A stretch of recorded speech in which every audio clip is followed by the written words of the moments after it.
Déclaration numéro 004 sur la situation socio-politique, économique et sécurité de la province du Sud Kivu. Le bureau de coordination provinciale de la nouvelle société civile congolaise dans la partie sud de la province du Sud Kivu suit de très près et avec attention la situation susmentionnée qui prévaut dans cette partie du territoire national et constate avec amertume que le pouvoir à tous les niveaux fait semblant de s'imprégner réellement de la question pour enfin y apporter des solutions s'inscrivant dans l'intérêt de la population congolaise.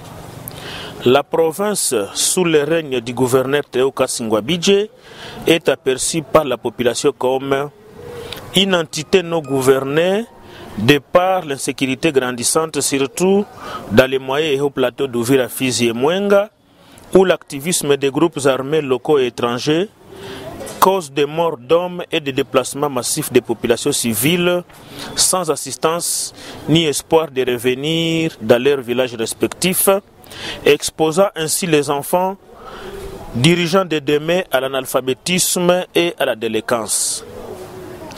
Les familles sont poussées à la pauvreté extrême des suites du nomadisme et du vol de bétail. La province est ainsi considérée comme où la population n'espère rien en termes de contrepartie pour les taxes et impôts perçus, où le clientélisme et le tribalisme ont pris le devant au mépris de la méritocratie, où la province ne se limite qu'au chef-lieu, Bukavu, oubliant les territoires et autres grandes agglomérations. Pendant le règne du gouverneur Théo Kasingwa-Bidje, le Sud Kivu n'a rien bénéficié à part des promesses rêves. Son gouvernement a abandonné la population sinistrée de plusieurs vagues d'inondations à Uvira dans les tentes avec espoir de créer un lotissement pour cette dernière.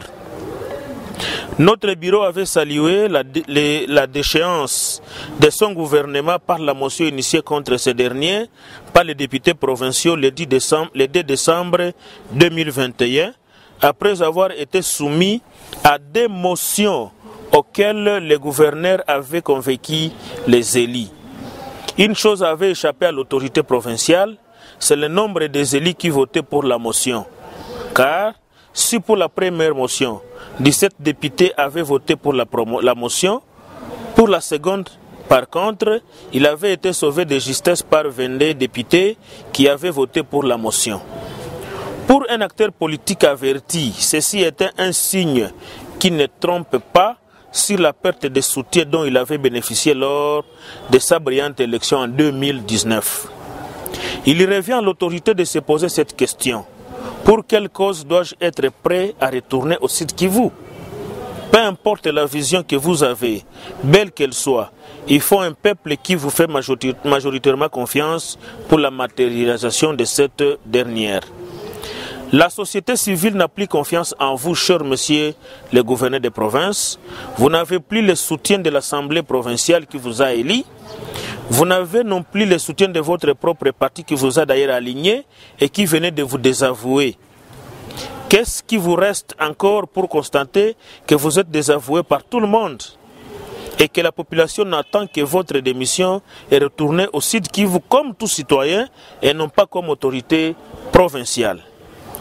Car le monde entier retiendra de vous que vous n'avez jamais été destitué, étant donné que la Cour constitutionnelle vous a ouvert une brèche en faisant au monde entier que la troisième motion a été inconstitutionnelle.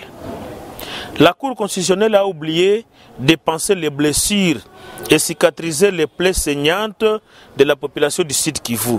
Elle a oublié que sa décision doit transpirer les réalités locales de la société au nom de laquelle elle rend justice. Cette décision n'influe aucunement sur les retraits de confiance exprimés par la motion.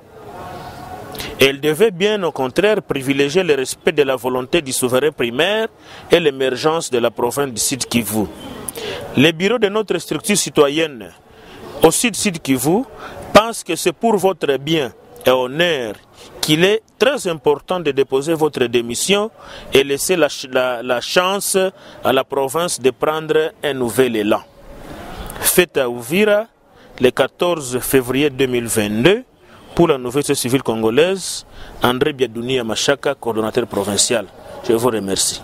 Alors, population à Sud Kivu, il me rendre compte kwamba justice wala ile arrêt ya cour constitutionnelle haikurespecte volonté ya raia, parce que mtu mwasha kwa désavoué na assemblée provinciale, mtu asha kwa désavoué na parti politique yake yo peke nye limwalinye, population yote leo nakwambia kama akirudia habata kubali mpaka leo ngana kangamana kama atakuya tu.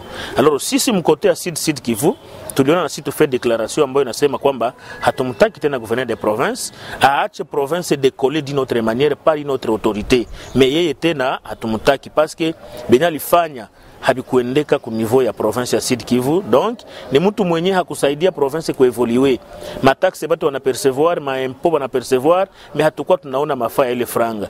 Basi ministre ya mai ya mamtoni hapa na vingine depuis 2020 biote bilipita inapercibe ngali matante. Donc kwetu sisi haiko vraiment autorité moya na inspirer confiance ya population, na ndio tumesema hatukumbi atoke aachie wengine chance. Province haiko yake, province ni ya watu yote, mwingine mwenye atakuya kama atashindwa na tutamwambia atoke. Mais au moins mwenye atakuya shakuwa na idea mzuri ya kuona comment il peut gouverner, comment il peut gérer la province kwa intérêt ya communauté et non kwa faida yake, parce que tribalisme ilikuwa shakuwa mingi mu province, batoto ya ndugu yake, bandugu yake tu ndio ba kugérer province. Kwetu sisi comme société civile tuko na besoin de méritocratie et non ma médiocratie. André Biadouni, mratibu wa shirika jipya la raia kusini mwa Kivu Kusini, unasema kwamba mtaki gavana, yeye hajarudi kwa mabavu, ameshtakiwa, wabunge wamempinga, lakini sheria imeona kwamba anafaa, ameshinda kesi. Kwa nini mumpinge?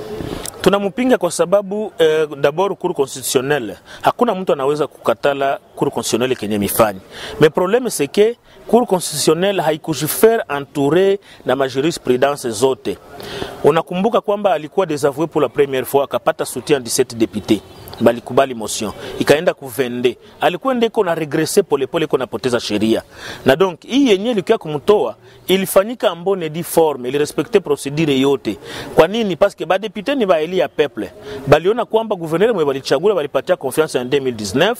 Maintenant kazi ngipasha kufanya ilikuwa ni kusemea na kutetea raia na province décoller. Ulikia kuona mpaka wakati hapa tuko tunazungumuza alifika Uvira wakati ya mafuriko tu, na nilimoya na kacha nasema kwamba mimi naenda hivi mlinitembeza na miguu starudi yaka hapa kwake province inaishia Bukavu.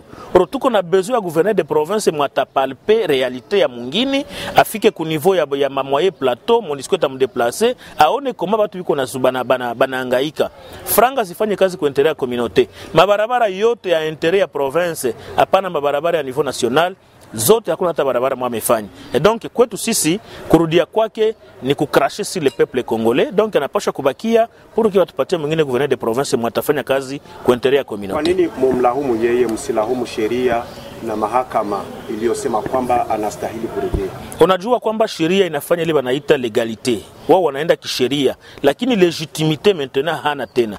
Legitimité ndio ile kukubaliwa na raia. Raia kukubali kwamba ndio huyu ni mkiongozi wetu. Sasa raia wote wanakuambia ule haiko gouverneur de province. Atarudi atatumika na nani? Ndio maana tumesema abaki kule. Sheria imefanya kazi yake, lakini raia inakataa kwamba kwa sababu sheria inafanyika kwa faida ya raia. Sasa wakati sheria inafanyika na watu wanaikataa, itatumika namna gani? Na nitamkumbusha kwamba haiko yeye ndo wa kwanza. Chibalonza mpaka leo anatembea na motion na arrêt ya cour constitutionnelle kama tarudia na hajawahi kurudia. Kumbe naye kama tarudi arudi kama raia kawaida, lakini hapana kama gouverneur de province. Unadhani kwamba hatua ambazo mnaziendesha zitafanikisha kwa yeye kutokuingia kwenye kiti hicho?